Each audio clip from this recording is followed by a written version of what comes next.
Hello my dear students, कैसे हैं आप सभी। Hope you are doing well. आज के इस वीडियोस में हम जानेंगे हेपेटाइटिस डी के बारे में। अर्लियर वीडियोस में हम hepatitis B and hepatitis C के बारे में समझ चुके हैं। Now let's talk about the hepatitis D. तो हम यहाँ पर इसका इंट्रोडक्शन देखेंगे, कॉजेस एंड रिस्क फैक्टर देखेंगे, क्लिनिकल मैनिफेस्टेशन, डायग्नोस्टिक टेस्ट और मैनेजमेंट, राइट। तो फाइनली इस पॉइंट पर हम इस पर्टिकुलर वीडियोस में बात करने वाले। तो चलिए लेक्चर को हम शुरू करते हैं। फर्स्ट यहाँ पर हम देखेंगे हेपेटाइटिस डी का introduction. So hepatitis D also known as hepatitis delta virus HTB। Hepatitis D virus को हम हेपेटाइटिस डेल्टा वायरस के नाम से भी जानते हैं, राइट। इसके नाम से hepatitis D also known as hepatitis delta virus. कौन सा virus? Hepatitis delta virus. Infection is the severe for viral hepatitis from form of viral hepatitis that can occur in individually already infected with the hepatitis B virus।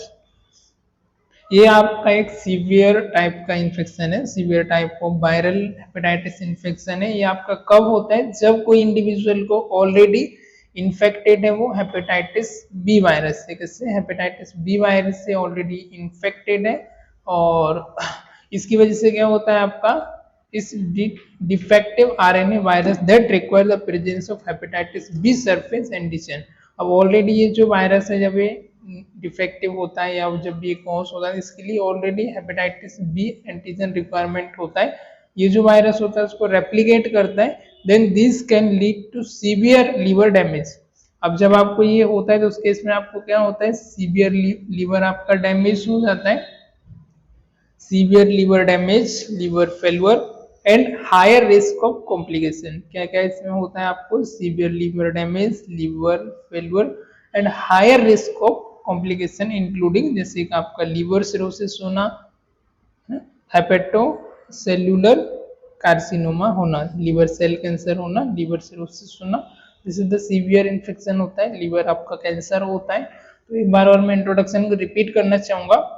Hepatitis D को हम hepatitis delta virus के नाम से भी जानते हैं। ये आपका सीवियर वायरल हेपेटाइटिस होता है, प्राइमरी आपके लीवर को कॉज करता है, लीवर में इन्फ्लेमेशन एनलार्जमेंट होता है।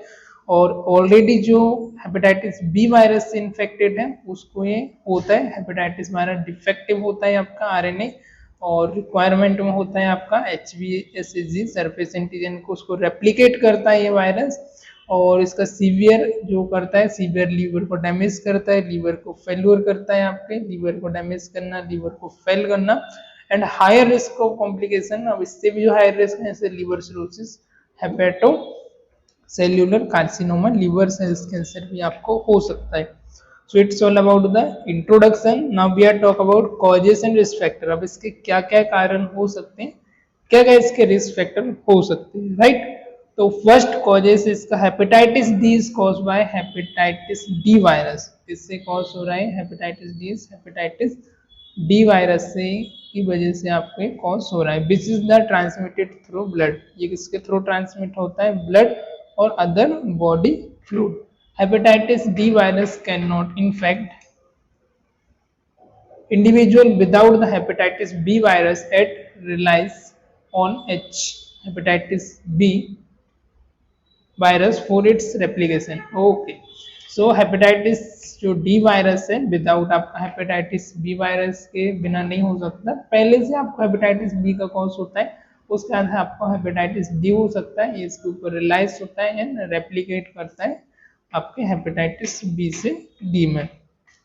अब इसके कॉजेस एंड रिस्क फैक्टर क्या है? तो कोई infection with the hepatitis B, already आपको हेपेटाइटिस बी का इन्फेक्शन है उसकी वजह से आपको हो सकता है। अनप्रोटेक्टेड सेक्सुअल कॉन्टेक्ट की वजह से हो सकता है। और infected partner increase the risk of transmission. अब जो ऑलरेडी इन्फेक्टेड है हेपेटाइटिस बी से या डी से, वो आपको ज़्यादा रिस्क कॉज करता है आपको ये होने के लिए, right. Then injection drug use, कुछ निडल आपका शेयर हो गया, इंजेक्शन आपका जो आप शेयर करते हैं निडल स्टिक इंजुरी की वजह से भी आपको हो सकता है। Sharing of needles to other drug जैसे कि आपका पैराफेरेनिलिया की वजह से हो सकता है। विथ इंजेक्टेड इंडिविजुअल सिग्निफिकेंट इसमें आपका रिस्क होता है। ब्लड ट्रांसफ्यूजन की वजह से हो सकता है। Receiving on screen blood, on screen blood को रिसीव करने से, और ब्लड प्रोडक्ट को, contaminated blood product with HDV increase the risk, right. And किस किस रीजन की वजह से हो सकता है। Receiving on screen blood, on screen blood को रिसीव करने से, आपने पहले स्क्रीन नहीं कराया, टेस्ट नहीं कराया, और डायरेक्ट उसने आपको रिसीव कर लिया उसको अपने, इसकी वजह से हो सकता है। कंटामिनेटेड H वायरस की वजह से हो सकता है। Hepatitis T virus increase the risk, right. Then health care worker, health care worker में रिस्क फैक्टर ज़्यादा होता है, जो कि एक्सपोज होते हैं ज़्यादा बॉडी फ्लूइड से, बॉडी के आपके ब्लड से, इसकी वजह से इनमें जो हायर रिस्क होता है इन्फेक्शन को control, and higher risk if infection control measure are not adequate, infection control के जो आपका मेजर्स है वो आपका इनएडिक्वेट है, अपर्याप्त है, तो उस केस में आपको हायर रिस्क हो सकती है। नेक्स्ट है mother to child transmission. Through less common, transmission can occur from an infected mother to her child during childbirth. अब ऑलरेडी जो इन्फेक्टेड मदर है ना, मदर टू चाइल्ड में क्या हो रहा है, ट्रांसमिट हो रहा है। ऑलरेडी जो इन्फेक्टेड मदर है उससे उसके बच्चे में ट्रांसमिट हो सकता है ड्यूरिंग आपके चाइल्ड बर्थ के समय, राइट। तो अगला इसका साइन एंड सिम्टम है क्लिनिकल मैनिफेस्टेशन। तो इनिशियल स्टेज में तो ये एसिम्टोमेटिक होता है hepatitis D, but infection to severe liver disease, दूसरा जो क्या करता है सीवियर लिवर डिसीज होती है। देन अदर ऑक्यूरिन को इन्फेक्शन है ना, जो इसका को इन्फेक्शन है रिलेटेड इससे हेपेटाइटिस बी, और सुपर इन्फेक्शन जैसे ऑलरेडी हेपेटाइटिस बी वायरस है, इसकी वजह से को इन्फेक्शन जैसे हो सकते हैं, जैसे कि आपका इनिशियल सिम्टम्स रिसेम्बल हो सकते हैं बी के जैसे, जैसे फटिग हो गया, स्वाइनडिस होना, नोसिया वोमिटिंग होना, एब्डोमिनल पेन होना। लीवर एंजाइम जो है ALT और AST, ALT एंड AST के alanine amino transferase and AST aspirate amino transferase. तो इनका लीवर एलिवेटेड आएगा जब भी आपके लीवर में कोई लीवर आपका डैमेज होगा, लीवर में आपके स्वेलिंग होगी, तो ये दोनों एंजाइम का जो रेट है रेंज है वो क्या होगा, एलिवेटेड आपका इंक्रीज आ जाएगा, राइट। देन को infection may lead to more severe acute hepatitis but can resolve with time। को इन्फेक्शन की वजह से हो सकता है, जो कि लीड्स करता है आपको मोर severe infection hepatitis, but resolve with time, time के साथ हम इसे रिसॉल्व भी कर सकते हैं। सुपर इन्फेक्शन में नेक्स्ट आ जाएगा आपका पेशेंट ऑलरेडी आपका क्रोनिक इन्फेक्टेड है हेपेटाइटिस बी वायरस के साथ, तो उसकी वजह से हो सकता है सडनली आपके लीवर का जो फंक्शन है वो डिसबैलेंस हो गया, उसकी वजह से हो सकता है। रैपिड प्रोग्रेशन टू सिरोसिस की वजह से हो सकता है। एसाइटिस की वजह से हो सकता है। Higher risk of hepatocellular carcinoma की वजह से हो सकता है। एंड STB सुपर इन्फेक्शन की वजह से सीवियर लीवर डैमेज भी आपका हो सकता है over the time of period, right. Then serological test जो हमारे होते हैं, तो blood test for the detection, blood test कराएंगे आप हेपेटाइटिस डी वायरस को डिटेक्ट करने के लिए। एंटीबॉडीज एंड एंटी आपका हेपेटाइटिस डी वायरस के लिए कंफर्म आपका एक्सपोज हुआ है नहीं, उसको कंफर्म करने के लिए आपको टेस्ट कराना है। In hepatitis D virus RNA polymerase chain reaction PCR test for the presence of HDV RNA in blood to confirm active infection, right. Polymerase chain reaction PCR test कराएंगे जिसमें आप प्रेजेंस देखेंगे हेपेटाइटिस डी RNA जो virus है वो blood में आपका है या नहीं, एक्टिव इन्फेक्शन उसका है या नहीं, उसको कंफर्म करने के लिए।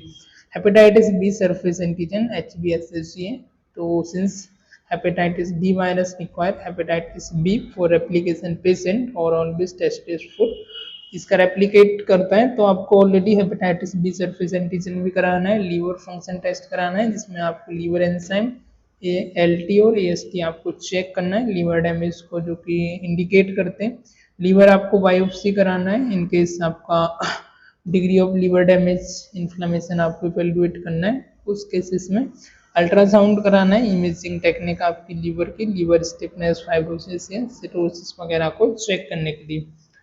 नेक्स्ट इसका मैनेजमेंट है एंटीवायरल थेरेपी। इसके लिए कोई स्पेसिफिक आपकी एंटीवायरल ड्रग तो नहीं है, और कुछ ड्रग है जो हम दे सकते हैं, जैसे पेगिलेटेड इंटरफेरन अल्फा। इसका प्राइमरी ट्रीटमेंट होता है इसका टू सप्रेस HDB रेप्लिकेशन, जो कि HDB को रेप्लिकेट करने से और इंक्रीज होने से सप्रेस करती है। It is often admitted for, इसको आप एडमिनिस्टर करते हो 12 से 18 month, but has variable success rate ना, तो ऊपर इसके अलग अलग वेरिएबल सक्सेस रेट हो सकते हैं।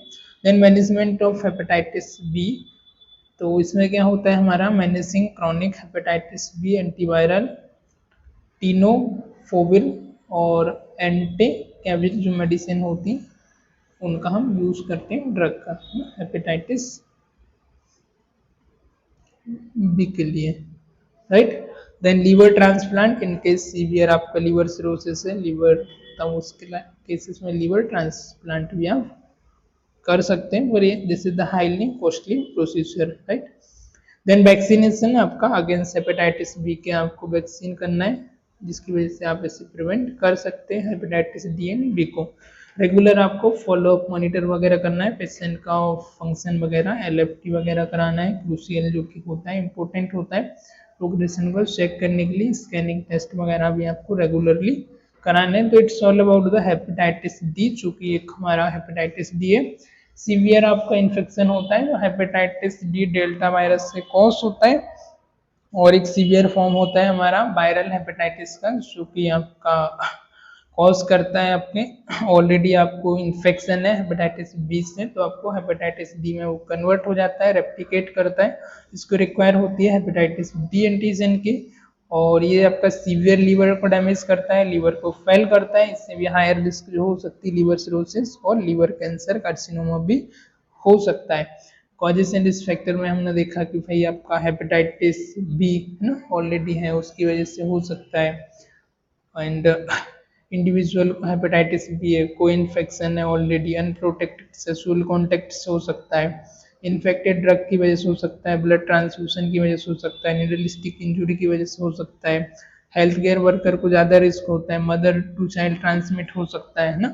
तो clinical manifestation fatigue, jaundice, nausea, vomiting, abdominal pain etcetera आपको यहाँ पर देखने को मिल जाता है, राइट।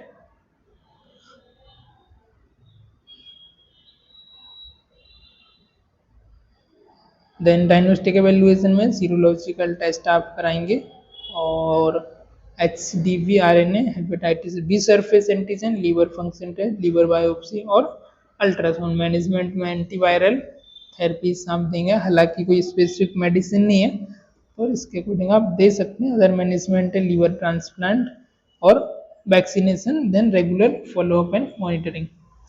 ओके, आज के लेक्चर में फिलहाल इतने ही, मिलते हैं किसी और लेक्चर में। Till the time goodbye, thank you for watching this.